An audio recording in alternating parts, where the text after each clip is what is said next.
What is going on, Secondhand Talent family? It is Steiner here with another episode of Secondhand Talent. Real quick before we jump in, shout out to Tenacious Toys for the desk candy, and shout out to Mr. Luke Chube for providing our showcase toy of the season, the Lo-Fis, and there are limited edition Secondhand Talent Dr. Decimal Pins available on secondhandtalent.com.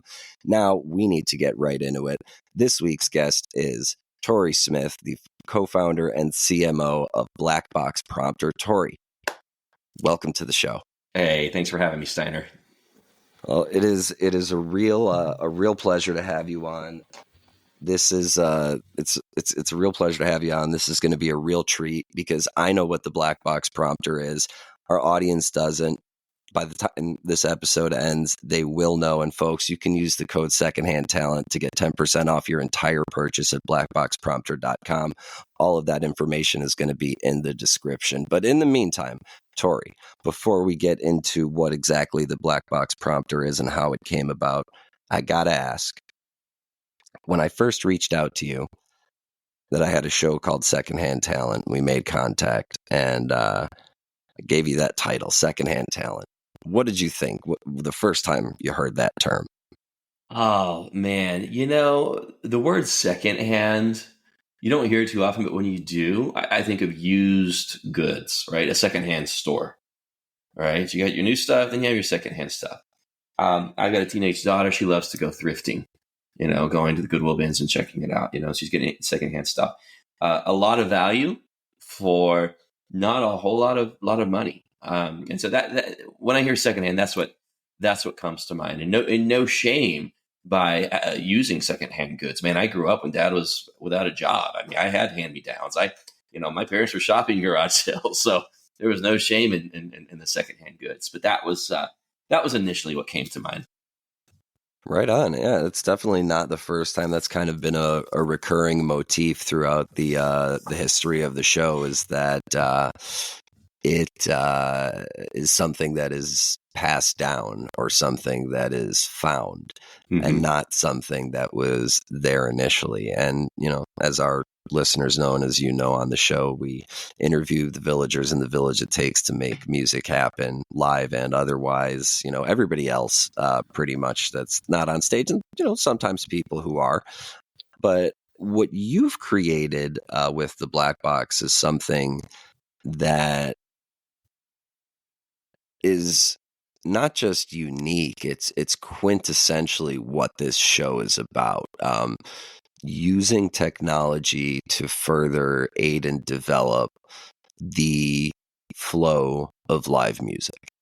And as we'll get into, you know what? Why am I saying it? Why don't you say it? What is the Black Box Prompter? Oh man, it's so many things.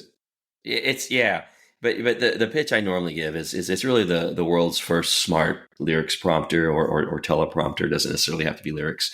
I use those words interchangeably, but smart teleprompter that really helps anybody giving a live performance, right? Whether it's an original musician, a cover band musician, an actor, a comedian, a preacher, pastor at a church or synagogue, anybody needing a visual cue, a rabbi at synagogue, sorry.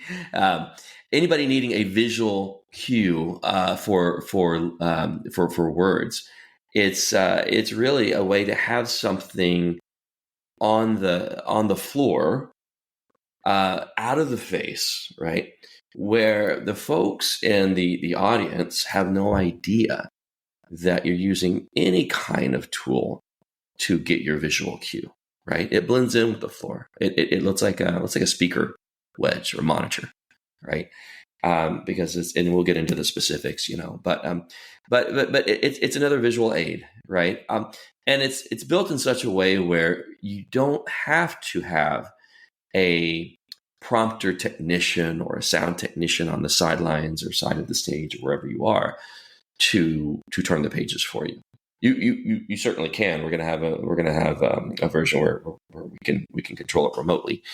But if you want to be in control, whether it be bullet points, whether it be the lyrics to a song or whatever, and you want to be able to turn the page at your leisure, you'll be able to do that.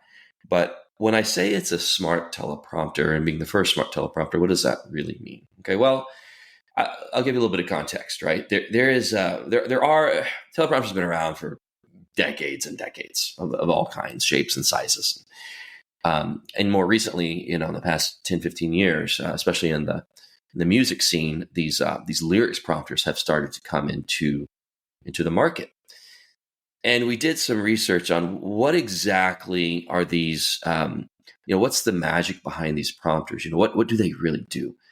And really quickly, we surmised that they show JPEG files and PowerPoint files, and that's about it.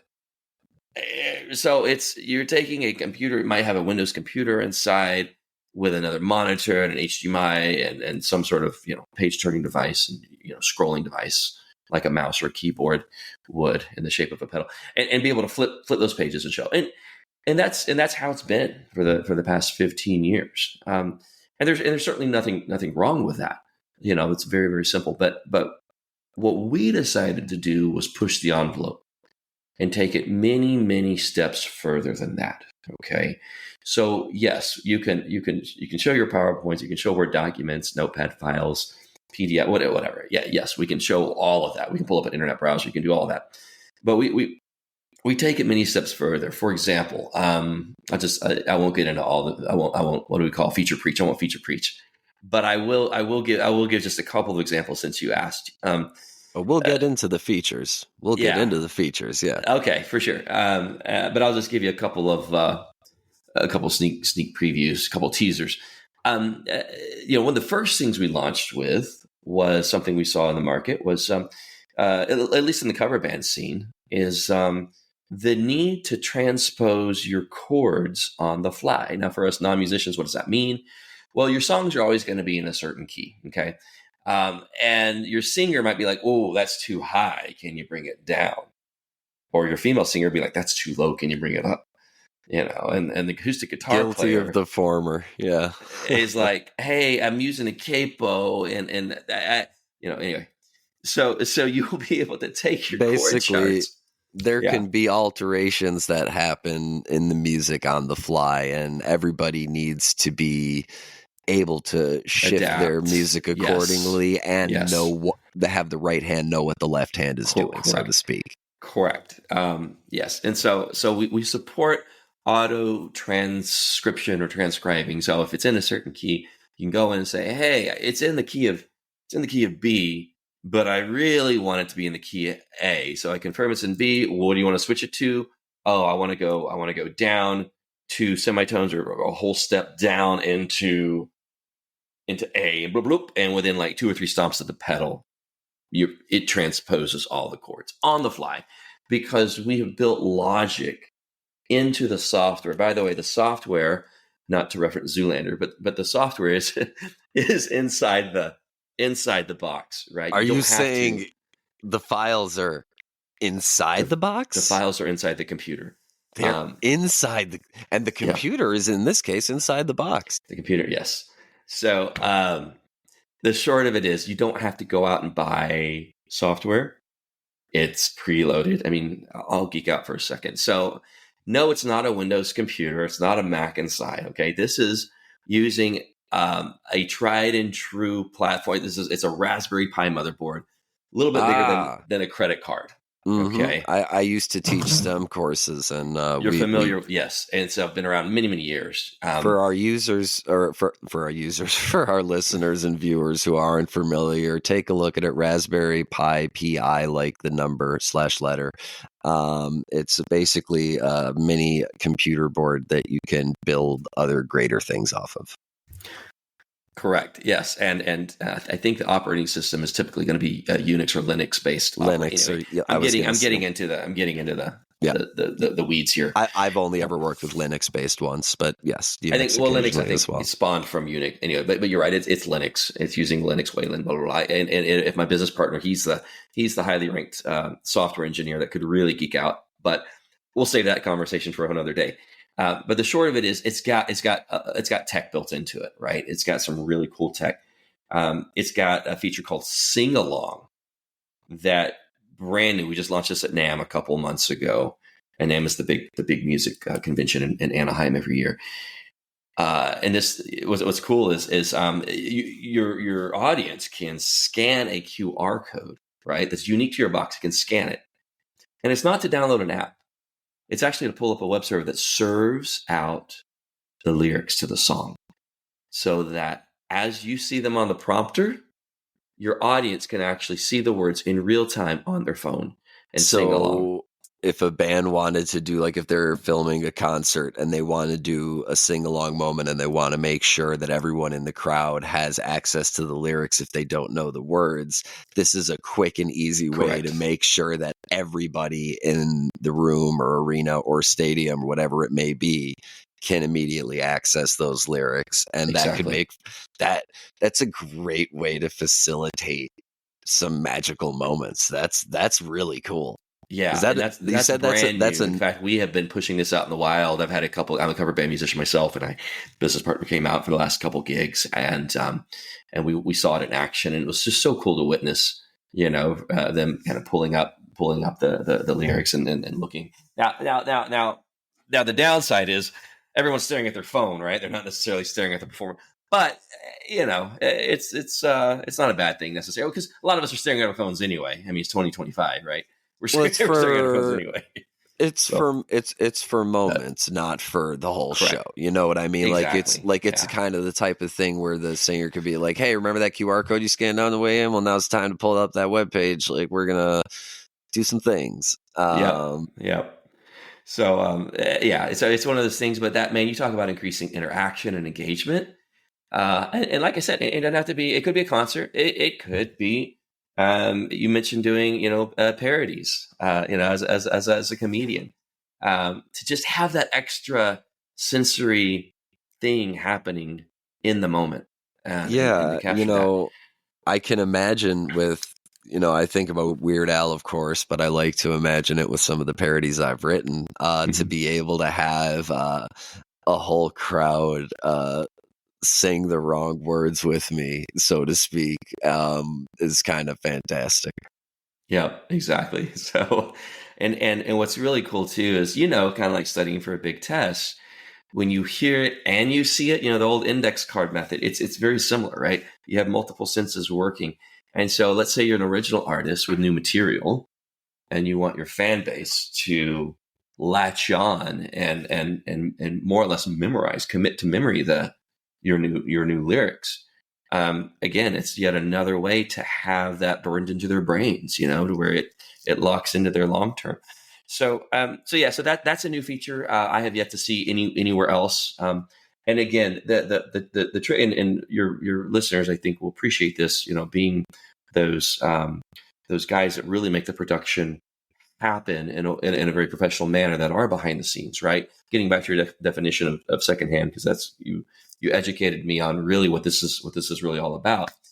Um, it's just one more tool in the tool chest, and you don't have to. The beauty of it is you don't have to go search for any lyrics. You don't have to open up a Google window and type in and fat finger it and what are all these at? You don't have to do any of that. You literally scan a QR code and it comes up within seconds, and it's just there. And so you talk about the immediacy, how instantly it can come up. It's a game changer.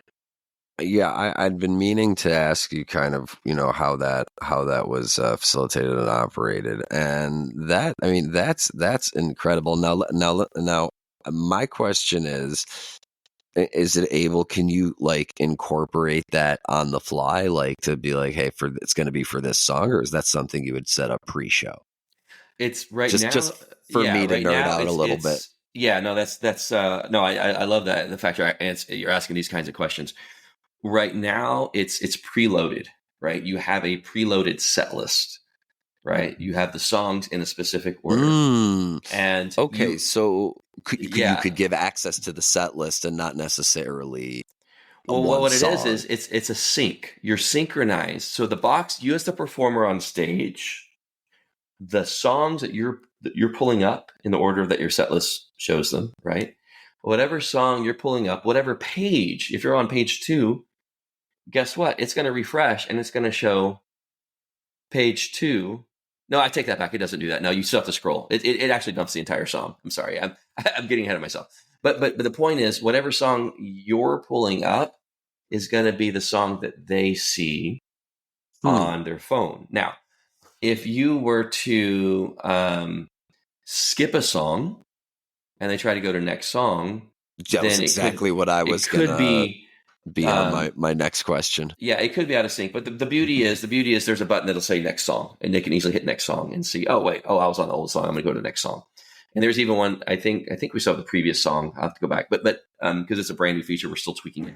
But the short of it is, it should sync up. At least when the song first loads with whatever you're seeing on stage as the performer, whatever's on your black box, in theory, should be pushed down to the user. I'm the level of music nerd that I have set list notebooks, and I've been writing down set lists for as long as I've been going to concerts, and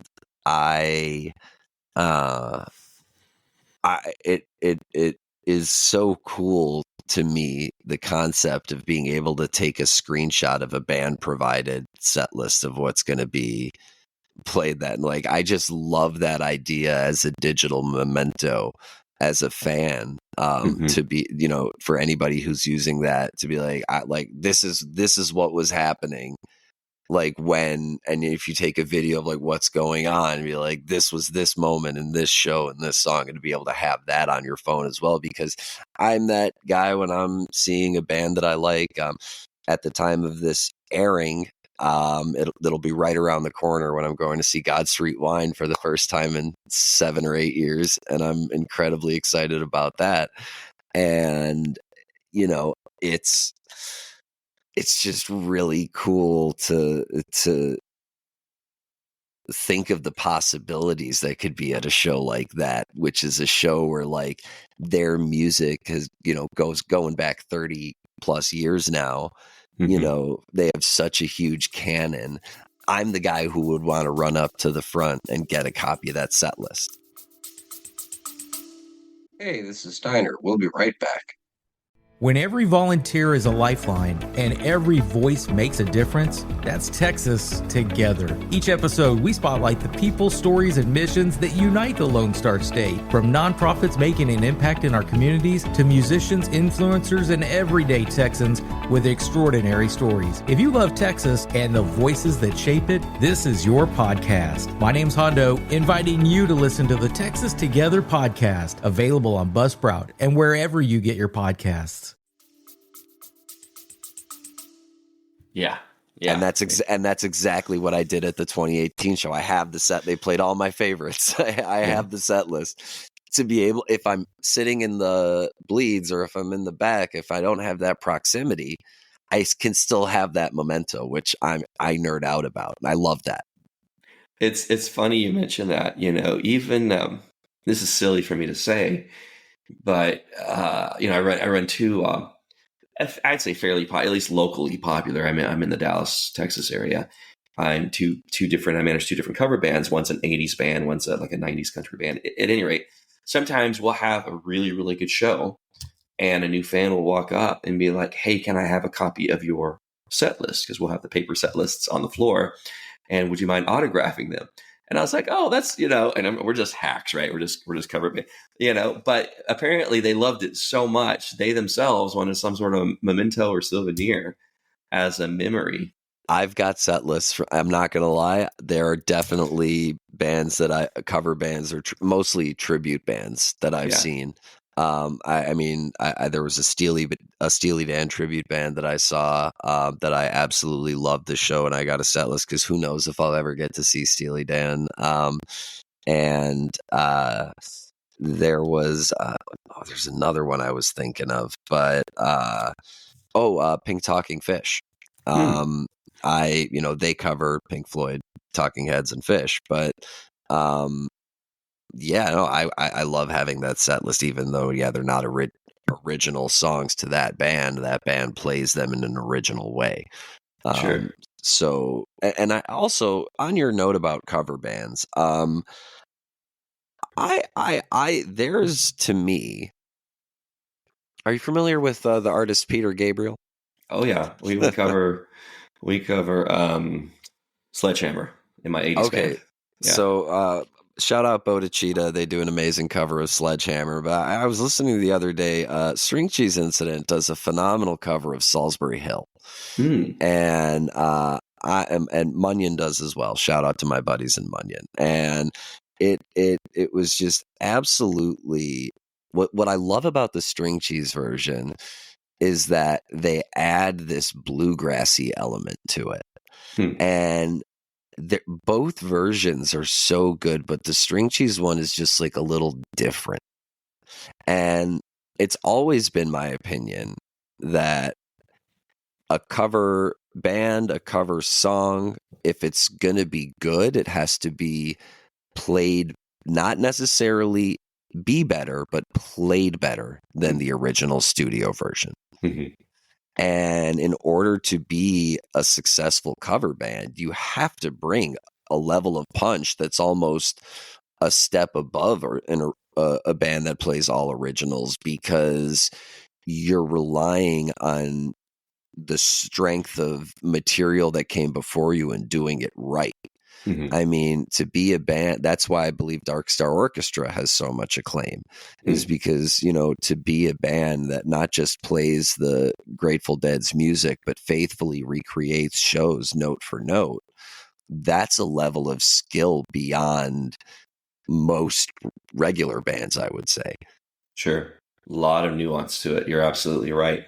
And it's interesting while we're on the subject of cover and tribute bands, you're right. There are bands that just kind of get by and they'll half-ass it and it'll be okay, you know. And then there are bands that just take it to the nth degree, and um, I mean, I'll give you a prime example. I'm friends with one of America's first Dire Straits tribute. So shout out to my friend I was Andy. just thinking about Dire Straits. Andy That's Pierce, exactly one of my favorite bands of all time. My friend Andy Pierce, he actually kind of looks like Mark Knopfler, but when he sings, he freaking sounds like Mark Knopfler. And so if anybody listening, check out Dang Straits, brand new tribute band, America's first Dire Straits tribute band. I'm gonna help them tour all over the country. They're out of Dallas as well, but really, really good dudes. But what I was saying was so me being a Mark Knopfler and Dire Straits fan, I'm kind of being that nerd. I'm that 2% in the audience. I'm like, all right, man. So are you using a pick? You better not be using a pick. Oh no pick. We're using just finger. Okay, cool. Well, do you have that really shiny resonator that you see on Brothers, on the Brother in Arms? Brother in Arms. Yeah. And My he's like, favorite. oh yeah, and he showed it to me. I'm like, oh my god, what about the red Strat? Oh yeah, And I mean, you talk about to a T, like they are studying. They even have the biography. They have a Mark Ilsis. One of the band members had written a biography a few years ago, and each bandmate studied the biography. And anyway, that's the kind of level I'm talking about. Well, I just saw Spafford at the time of this taping. I just saw Spafford last weekend, and they covered Money for Nothing. And I remember thinking when they put that opening lick, when it's Money for Nothing, I was like, are they going to play it or are they going to play it right? And Humphreys also a couple of weeks prior covered Layla. And it was a similar, like, are they going to play it or are they going to play it right? And both bands both times played it right. And Nice. and there is a difference. Oh, there yeah. is a difference. It matters. It really, really, really does. And we can nerd out about this stuff all day. I mean, getting to your notes about being a parody guy, the parodies in particular, it's hard to, even for me sometimes, to sing the right words, let alone the audience. And it's cool to let the audience in on the joke on that level. But as a comedian, so I'm blessed at the time of this airing, I'll be about it'll be my I think 19th year, full year in entertainment. And it, 19, not September, 19 years. And I have a memory issue where sometimes I just blank mid-sentence. And was asked to get back into stand up a little bit recently, and I have a piece of paper, not with, a teleprompter style, but like a few keywords, because if I have a blank moment, it's been years and years since I've done a show, I need like a little cheat sheet. Sure. I'm not the type of person who would maybe have one like the biggest and best model, because I don't need my jokes written out for me, but I definitely need to be able to have a pick list that I can sort through in case I have an episode. And and for me, it's as I believe Pink Floyd called it, a momentary lapse of reason. But I need help in that moment, and the audience isn't going to be the one to help me. So I think about a show that I just did at the time of this taping, and one that I'm about to do in a few days. And I would love to have something like that, because, getting back to what you were saying before, as much as you can take away from what is between the artist and their fans, the better. Yep, absolutely. And and as a performer, your job is to give the best performance possible, where your audience feels something, a connection of some kind. You're pulling at their heartstrings, whether it be music or it could be comedy. You're making them laugh. You're touching the emotions. That is literally relieving stress. And for some people, that is the best therapy they'll experience all year. And you got to look at it from that angle, right? And as a performer, to give it your best, it's okay. I keep telling people, guys, there is no harm. There's no shame in using some sort of visual cue or prompter. I see a lot of noise, a lot of chatter, a lot of negativity and trolls, especially in the cover band scene. But you could paint and comedians a broad stroke with comedians, actors, you name it. But they're like, learn your effing lines, learn your effing lyrics. Well, newsflash, right? Even Elvis himself used a teleprompter, right? This is nothing new.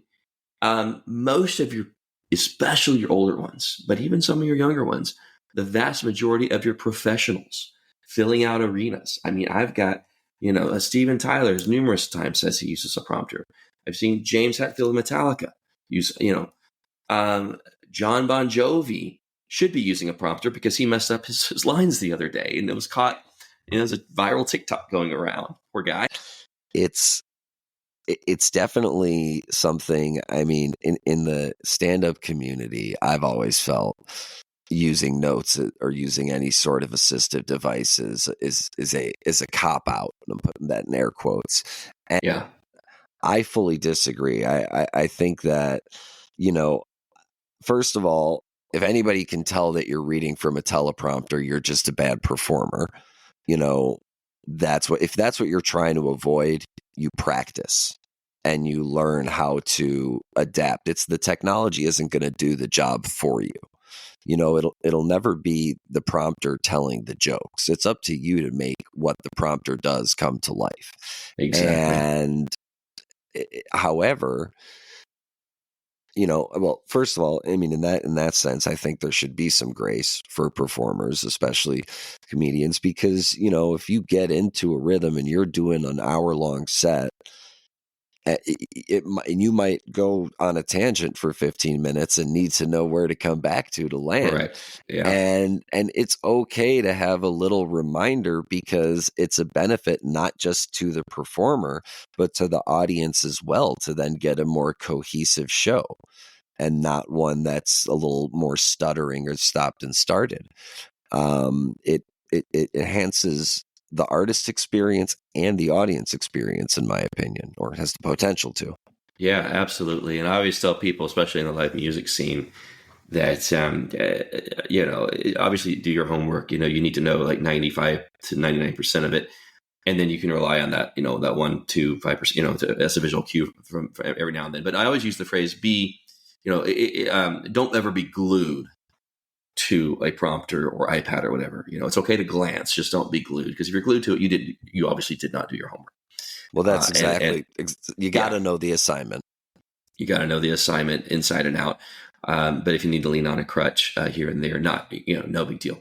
Now, for those of you guys watching the YouTube, I do have a screenshot that I like to share every now and then. This is I'll illustrate with words for those of us just listening. But what we're looking at here is this was not a staged screenshot. This was an actual screenshot of an alternative grunge band in the Dallas area last year. Some good friends of mine, actually. And they the two singers, these singers aren't in the band anymore, so I don't mind using this as the example. But the two singers, the gentleman on the left is he's looking down and at his iPad. It's about chest level, and he's kind of fixated on it. And the guy on his left he's looking down. Not only is he looking down his iPad intently, he's not singing. He's scrolling. He's using his hand scrolling. And then there's another picture of him literally leaning into his iPad with his microphone as if he's singing to the iPad, not to the audience. Okay. And I call it the 3 deadly sins, when you're using something like this as, an iPad that's more or less in your face, swiping, squinting, and scrolling, you're scrolling with your hands. And so when I saw this, I'd already started the company at this point. But when I saw this, I was like, dude, I've got to get a picture of this because this is the story. This is the story I want to tell, because these guys are not unique. This is happening on so many stages all across the country. You know how they say a picture is worth 1,000 words? Mm-hmm. This picture is worth 1,000 teleprompters. I mean, or black box prompters to be specific. But yeah. It's looking at these pictures. And again, folks, like and subscribe and check out the videos on YouTube. We have a video of every episode that coming out, plus more content. Looking at these pictures, what comes to mind is the displeasure I have when I see that interference, when I'm lucky to be close enough to the band. Mm-hmm. Because if I'm at a concert at this point in my life, I want to, not only do I want to enjoy it, I want the people performing the show to be enjoying performing it as well. And that just doesn't look fun. Like that, it looks like, you have to actively disengage in order to then re-engage. That's like being a comedian at a show with a bad host, and you have to spend the first minute of your set trying to win the audience back over to your side. Yeah. Like you're taking yourself out of the moment of your own volition. I think like those three sins, swiping, squinting, and scrolling, equals the worst sin of them all, which is straying. Yeah. And that's something that, especially, as a musician, you could kind of get away with it. But as a comedian, like I was talking about before, if you get lost in that hole and you stray too far, you could find yourself out at sea without a paddle. Yep, exactly. And so, I keep coming back to this picture. And by the way, this band is no disrespect at all. I mean, again, this is happening across stages all across the country. But this band is super talented. I mean, they're so good. The energy, the vibe is incredible. But if there was one thing that I had to nitpick on, it was the over reliance of using their tablet or music stand or whatever it is to lean on their lyrics. And so again, I come back to this because it was just validation for me that there is a massive, massive need in the market for something like this. But again, the teleprompter is only going to get them halfway there. They still have to really do their homework and commit to memory the songs. Only use it to glance at, not to stay constantly fixated on it. So, okay, I'll get off my high horse. I just wanted to. No, it's great that was awesome. I mean, it's great and again, like I mentioned with my comedy set lists, they're exactly that. They're set lists. I have maybe for my last show that I did, there may have been 15 words in total written down on this piece of paper. My set was 18 minutes. So, it's not like I'm looking down. And there are definitely moments on the tape where you can see me glance over, but that's all it is. Sure. Is like, it's kind of like, I'm trying to figure out what joke would work best next. And I then get right back into it. I'm never reading a diatribe. And also, if anybody can take 15 words and turn that into 18 minutes, Mm-hmm. I mean, you're not reading off a prompter and having the show go well at the same time. Like, it's gonna be something where you're like, you have to be able to rely on the quality of your material. You have to know the jokes. You have to be able to rely on the strength of your material, because I would never do a show if I had to write out my jokes word for word. And I don't think I could in any good conscience call myself a comedian if I had to do so as well. I mean, there's a difference between assistance and straight up help.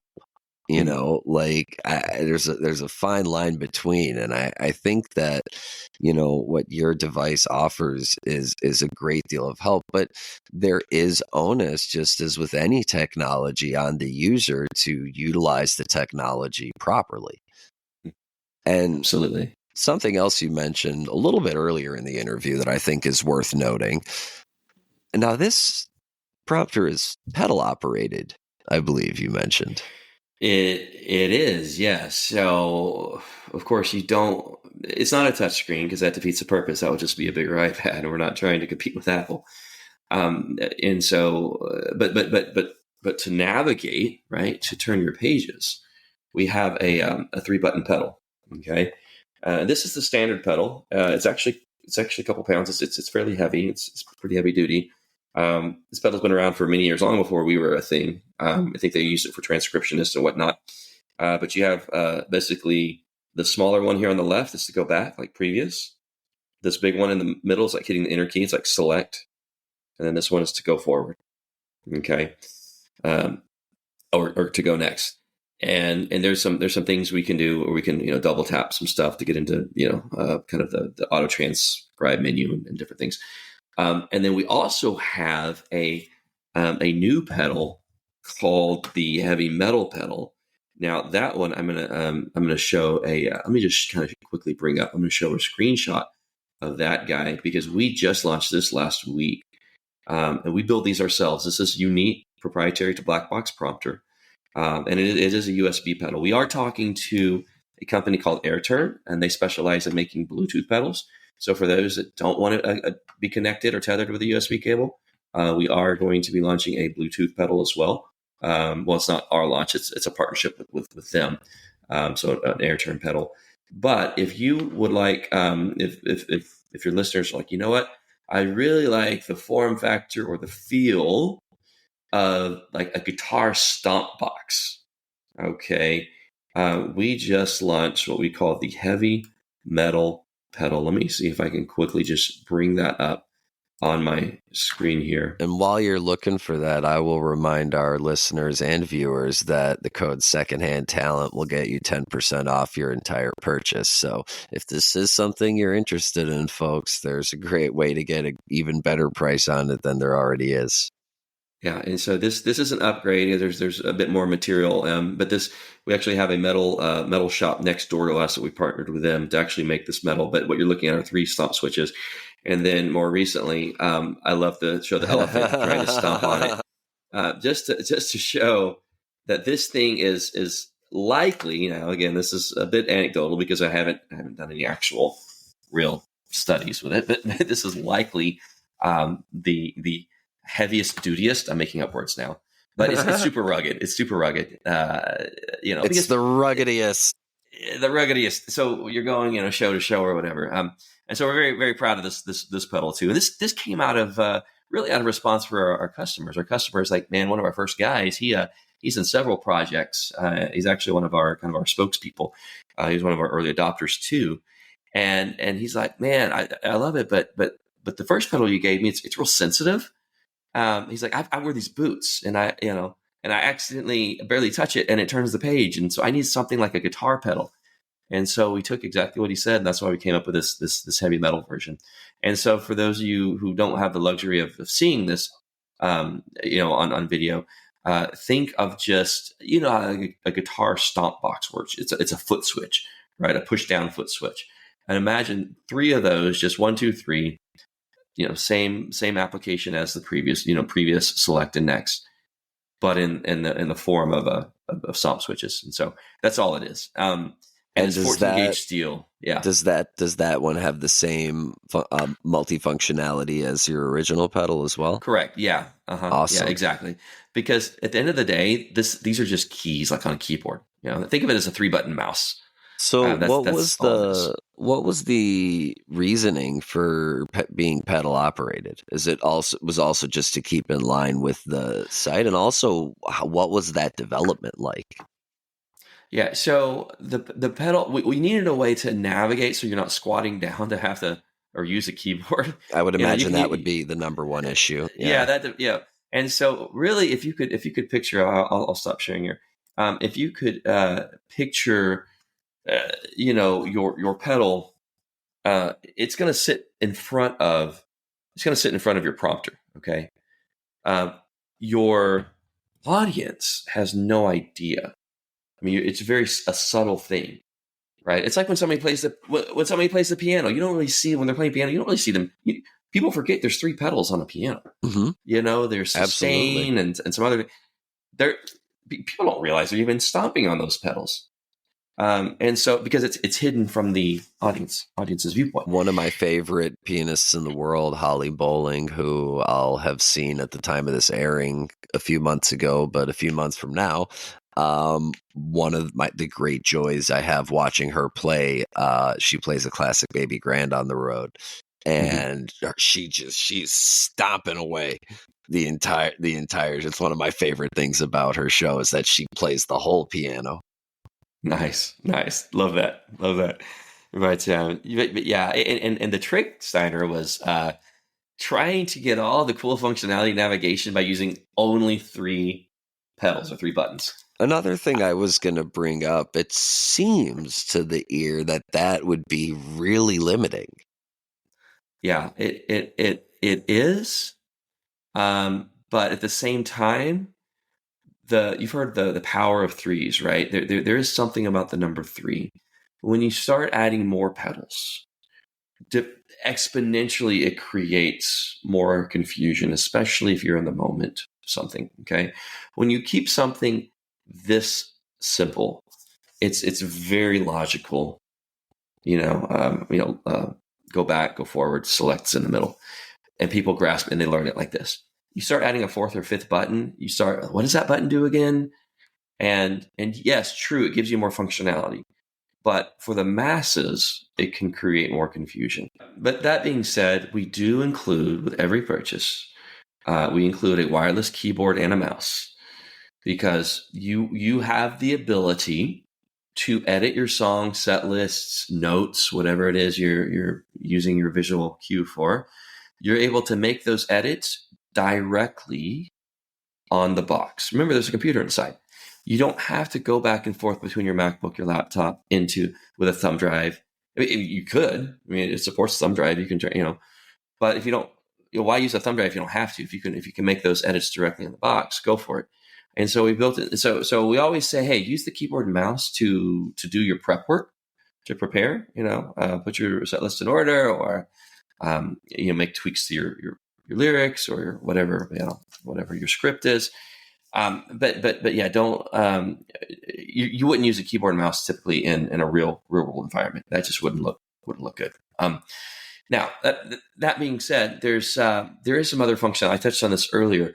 You can now, if this is connected to Wi-Fi, right? You can actually go out to the internet.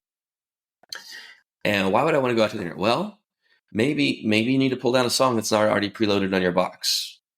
Maybe you need to pull up a chord chart that's not already on your box. You can go out to Ultimate Guitar, which is the world's leading guitar chart website. It has millions and millions of guitar charts and tabs. And literally, see it right there in real time and pull it up just like you would a normal computer. Good time to let our folks know that this is good for both lyrics and sheet music. This is not just for lyrics, folks. Correct. You can pull up sheet music on this thing. It supports real books and fate books, which are the big PDF files that spawn multiple catalogs of sheet music. It supports all of that. Yeah, so I want to take a moment and just quickly go over the hardware of the black box prompter and really what sets it apart. So what you're looking at here is this is this is a cabinet, a black cabinet made out of 9-ply Baltic birch plywood. And this is Duratec speaker paint, which is the speaker paint used in the speaker industry. And what you have here is a polycarbonate screen. Polycarbonate is the same kind of plastic they use to like weatherproof TVs on patios. It's about 30 times stronger than plexiglass. We've had customers say that beer bottles have fallen on this thing, mic stands have fallen on this thing, and it didn't flinch. We knock on wood, we have yet to get a return back because of a busted screen. That's pretty impressive. So it's we spent extra to get the upgraded clear spring shatterproof shield, we call it. Speaking of shield, I've got a magnetic cover. So in the corner here are little magnets, and you have this felt kind of padding, and then you can just protect the screen, and it snaps right into place. So that helps protect it from scratches. Oh, and it just lifts right off there. Yeah, it's real easy. That's incredible. Again, it's and if I were to pick, I'm not going to because it's we've got cords and stuff here. But if I were to just like pick it up there's a big handle on the other side. Pick it up, and it's not. This isn't going to fall off. I was just wondering if that was something you bolted out. There was that, so there is another handle on the right hand side. There is a scoop handle. Yeah, there's this kind of a big scoop handle on the other side to carry it. You obviously wouldn't want to grab it from this handle because the lid will just come right off. So just kind of the way I'm visualizing it, just for our listeners who are not viewers, it kind of resembles just your prototypical wedge monitor that you would see on a stage. It's indistinguishable as far as I can tell from imagining how it would look on the other side from any other wedge that might be on the stage. I wish I could turn it around and show you, but we'll post a picture. We'll put a picture up on the screen. Yeah. But you're right. From the audience's perspective, it looks like a speaker wedge, a speaker monitor. It's literally a black box. It's actually smaller than a speaker wedge. It doesn't take up near the amount of real estate. It's about maybe 2/3 the width of your standard speaker. Now, the size of the screen is 24 inches, and then we have some ports on the side. We have a couple USB ports to stick your pedal into or to stick your thumb drive into if you need it, or if you have like a Bluetooth dongle to connect your wireless keyboard or mouse. Of course, you have your power switch. You also have an HDMI input on here where you can, or output, technically it's output because you're going to go out and you can connect another box, which we call the Echo. Now, the Echo looks like this, but it doesn't have the Raspberry Pi motherboard inside because it's just a mirror, if you will, of what's on here. So if you want to connect extra boxes and all be in sync at the same time, you can do that through thought HDMI. About the name. I'm like, no, I get it. Like, it's echoing. It's echoing whatever's on here. Now, that's kind of going the cheap route, right? Because the Echoes are cheaper because you don't have the motherboard inside. But hardware-wise, it's more or less the same. Okay. Now, we also support wireless sync. Let's say you had 2 or 3 black box prompters, not Echoes, but you had three black box prompters. This thing has the tech inside where you can get them all on the same network. You can have one as the master and the other as the receivers. One as the controller and the other as receivers. Right? Wirelessly? So wirelessly. God damn. And it's not Bluetooth. It's using your wireless local network signal. So basically, it takes your Wi-Fi signal and uses that to communicate in real time with the other machines that are in sync with it, and you can designate one to be the master control, affecting changes to the other. 100%. I couldn't have said it. I couldn't have said it better myself, Steiner. That's outstanding. I love that. I could take it a step further. Let's say I could see this in a church environment. Let's say you have a somebody that needs chords, right? But the singer's like, I don't want the chords. That clutters it up. You could have, even though they're in sync, you could have one show the chords and the other not show the chords.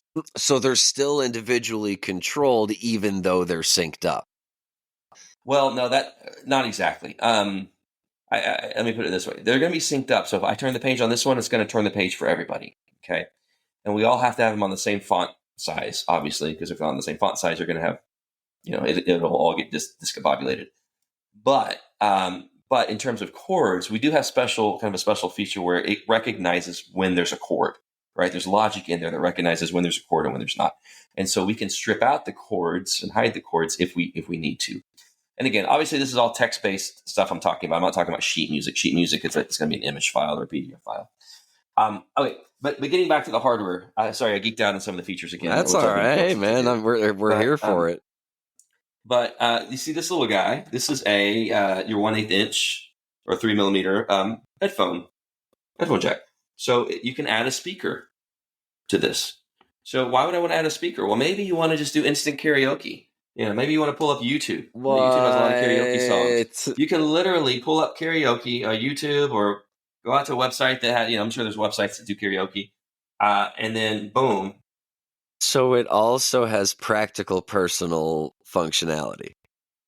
Poor man's karaoke. It's amazing. We don't have a mic input on it, so you'd have to figure out what your mic is going to do. God damn. But in terms of having your lyrics, your words, and the song being played, yeah, you could do that. I mean, we don't market these as poor man karaoke boxes, but people are like, well, could I? I'm like, well, I don't see why not. It follows to me logically that it would still function as any other teleprompter, Yeah, for whatever teleprompting purposes you may choose to employ it for. It's pretty cool. So just to finish up the hardware piece of it, this screen actually, if it gets dust inside, you can actually take these, you be gentle with it, but you can actually pop off these tabs and you can wipe underneath the screen, which is kind of cool. Or the shield, I should say, the protective shield, the shatterproof shield. And then one last plug, I have to say, this is an American-made product. We are in the North Texas area. Each one of these, obviously, it's cut out by a professional CNC machine, but each one of these is hand assembled by our master woodworker, who has over 50 years experience in woodworking. So I mention that because, guys, this is not a cheaply made product. Okay, there's a lot of time, effort, energy, and craftsmanship that goes into building each one of these by hands, and it goes through a rigorous inspection as well. And so don't think that we're mass producing these on an assembly line where we have a deal with China. That is absolutely the furthest thing from the truth. And so when you think about all of the effort that goes into making one of these, not just the cool software we talked about, all the development, because we have hundreds of thousands of dollars of intellectual property just from the software, worth of software inside, but also the design of the hardware. There's a lot that goes into it. Now, being that this is paint, it is prone. You're going to get, just like you would any speakers when you lug them around from event to event, they're prone to scuff marks and chipping. So we do include a touch-up kit of paint. I even see a little tiny chip. And do you guys offer service for the products and repair if necessary? Yeah. So 30. Okay. So we have let's talk about the warranty first, because we do have a 30-day money back guarantee. If you're like, hey, you don't like it, you send it back and we'll refund your money minus the shipping. But we do offer, if you register it, there's a place to register online. It goes from a 1-year parts and labor warranty to a 3-year, which is pretty much unheard of in this market, to back something up for 3 years. You call us two years and 11 months later, and you're like, dude, it's flickering. If we can't fix it remotely, or you send it back to us and we can't fix it, we'll end up sending you a new box on our dime, because we stand behind what we sell. Because we've been on the receiving end as consumers, right? And we've all been screwed because of a shoddy product or shoddy service or what have you. We've all been there. We all have our horror stories, and we didn't want to be, that company that abandons their customer. We really, really are very, very proud of everything we've accomplished so far in short time. A lot of our customers, it's almost, dare I say, it's like a cult following. People that get one of these things, they absolutely love it. They're proud of it. We even feature our bands that have these. We feature them on our website about once a month. Artist of the month, of them using one in the real world. But man, people that use it, they absolutely just adore it, and we love getting feedback from customers like that. It means a lot. It really makes us proud. At this particular moment at the time of this taping, I believe that artist is the one you referred to earlier from Dire Straits as the artist of the month. And Yes. As I was perusing the site earlier, doing my last minute research, as one is wont to do, I noticed your little note at the top of the site, the banner that says, "Please allow 4 to 5 days lag time, from your order." And now I understand that, and that each piece is, built to order, basically. Like the technology, like you said, is there and ready. But as far as craftsmanship and assembly goes, the only real equivalent that we've had here on Secondhand Talent so far are last season, my friend, and season one, my friend Mike Layton, and leading off this season last month, Leo Elliott from Scarlet Fire Guitars, two incredible luthiers. Shout out to Mike and Leo.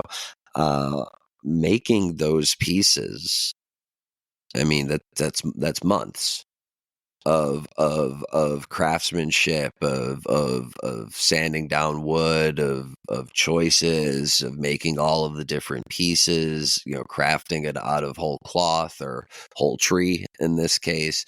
But really, as you very well put, or as you put very well earlier, these are not assembly line manufactured pieces. These are TLC, one at a time, made to order. Absolutely. And folks, if you forgot me saying it before, use the code Secondhand Talent for 10% off your entire order.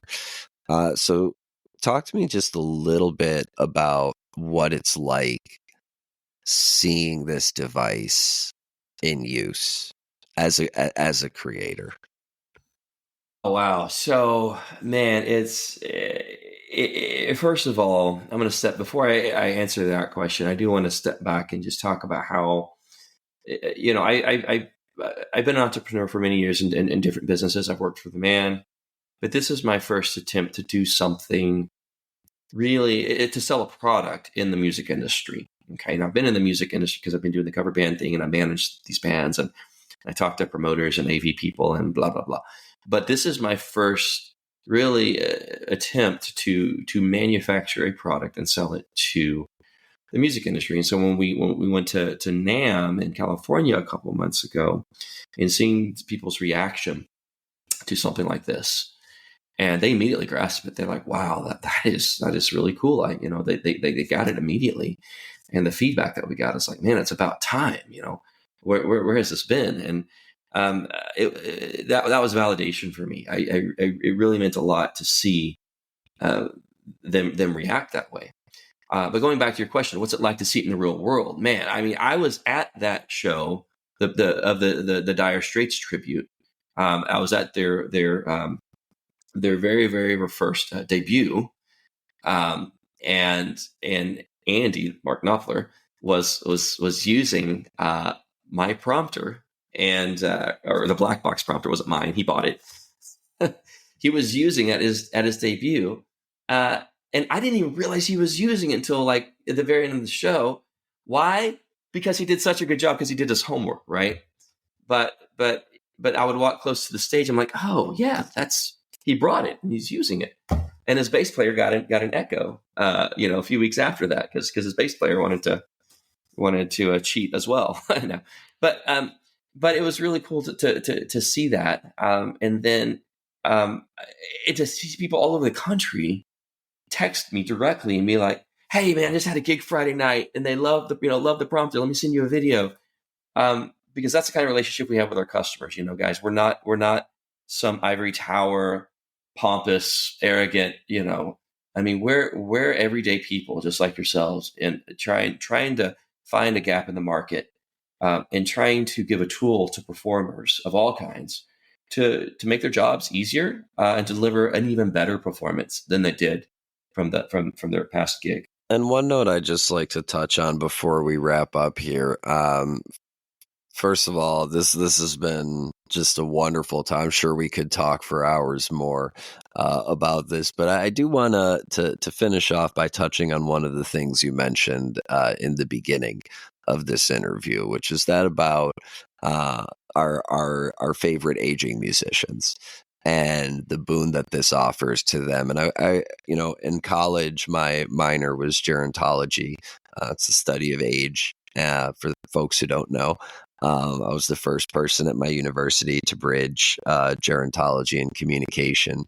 And, I would just love it if you would take a moment to just expound a little bit on, the importance of a product like the Black Box Prompter for our favorite aging musicians and how this changes the game for them. Great question, Steiner. I'm going to bring up two examples. Okay. Well, first of all, our average age buyer is roughly in their mid to late 50s. I would say we don't get a lot of younger millennials and Gen Zers because they don't have the vision issues. They don't have the memory related issues that our aging audience has. Okay. And one example is yes, we'll start with memory. How many tens of thousands of brain cells are we killing off every day? Especially for those of us who like to enjoy an alcoholic beverage. You're not wrong. Yeah. And that so that's going to happen naturally, and it's exacerbated by certain lifestyles. Okay, granted. Especially the lifestyle in the music industry. You're throwing gig. Okay, so that goes without saying. So our memory's not getting any sharper. Okay, it is getting worse daily, whether we admit it or not. And that's why I continue to say, don't be ashamed of using a prompter. And even the pros use them. And I mentioned John Bon Jovi, and even Eddie Vedder a few months ago was in the middle of playing Better Man, and he just blanked, and he was very embarrassed. But man, if you had a black box prompter, it could have saved him from embarrassment. So Eddie, reach out. We'll get you a better discount than my code. There you go. Yeah, Eddie, call me. We'll talk. So there's that. There's definitely the memory issues. But I'm going to share a story a true story. I got a call from a customer a few months ago who said that he had just finished a gig and he had such a bad vision impairment. He had a detached retina. Okay. And his iPad was like this close, as I'm basically 2 inches from my face, blocking his face just so he could make out the words. And he thought he was going to have to just pack it up and be saying, I'm done. I'm done. I cannot see. And I said, look, before you give up on your dreams, I said, let's give it a shot. Let's try it, because I didn't mention this thing has 11 font sizes. You can go from extra small to like 7. If you think of t-shirt sizes, right? You can go up to 6, 7XL, 7XL, right? Massive fonts. Yeah, absolutely. Okay. I said, let's find a font size. Let's find a jumbo sized font that works for you. And remember, this thing is nearly 3 times the size of your biggest iPad. So that alone, everything's bigger. Everything's magnified. Okay.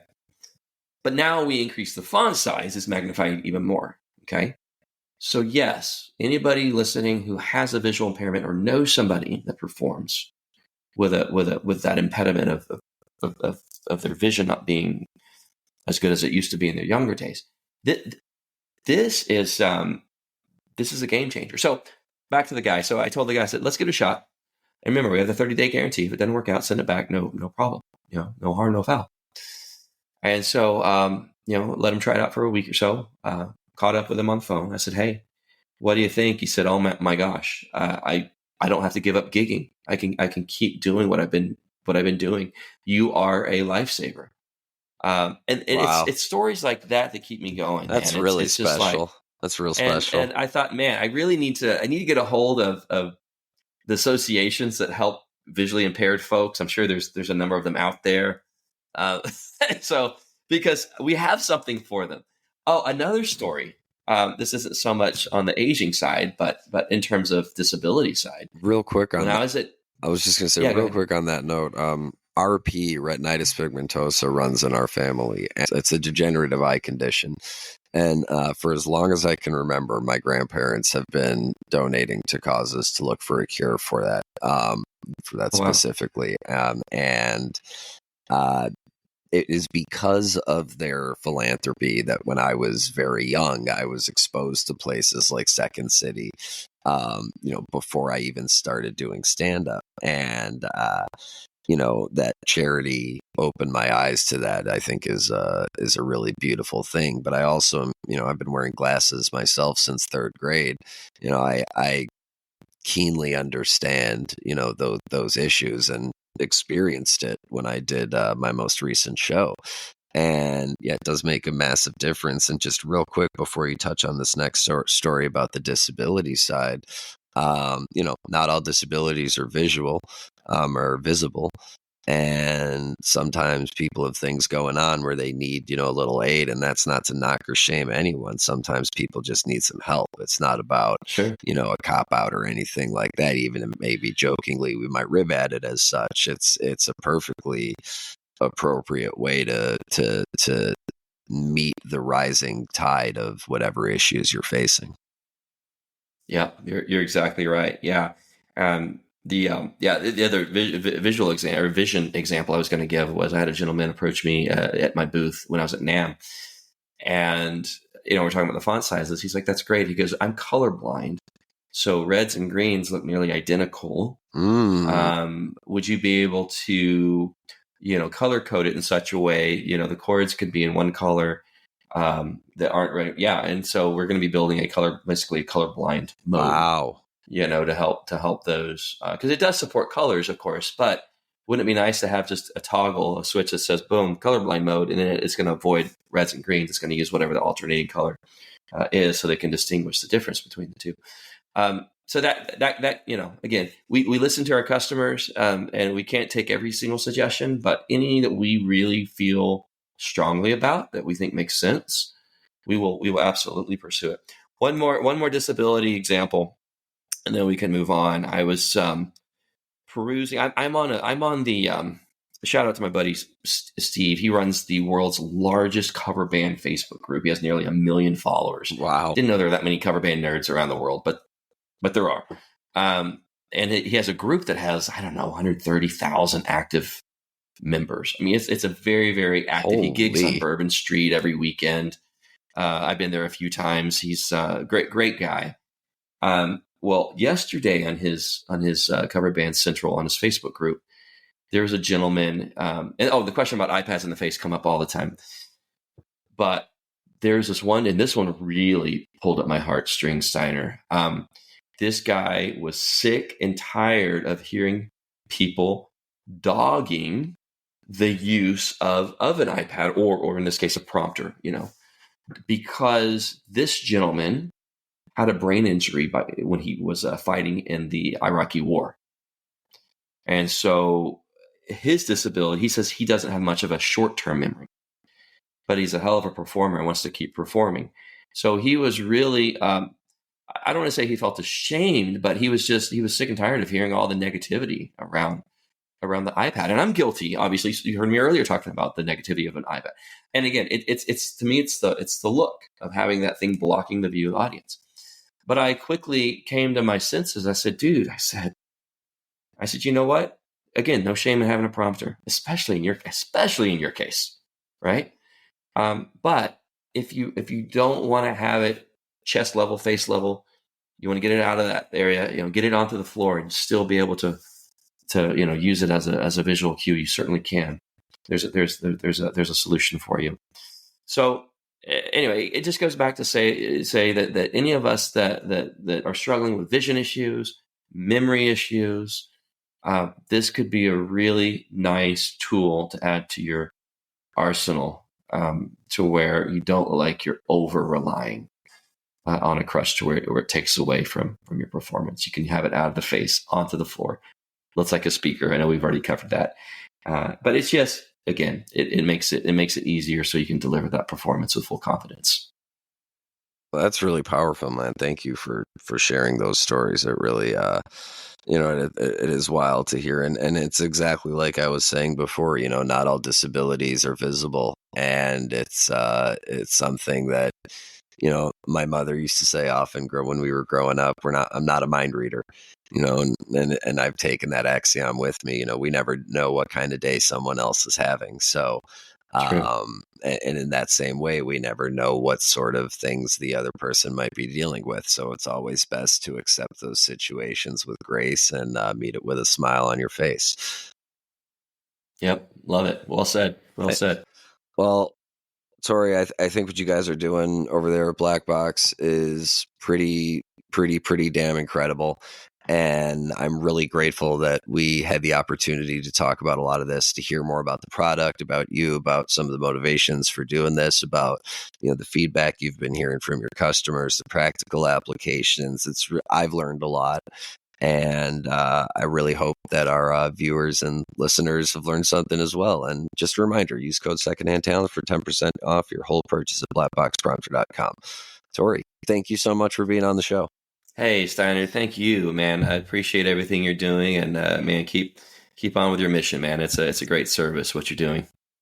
Well, I sincerely appreciate that. And folks out there, I sincerely appreciate all of you. This is Steiner with another episode of Secondhand Talent, and we will see you next Wednesday. And that's podcast. There we go. We're done. Nice. We did it.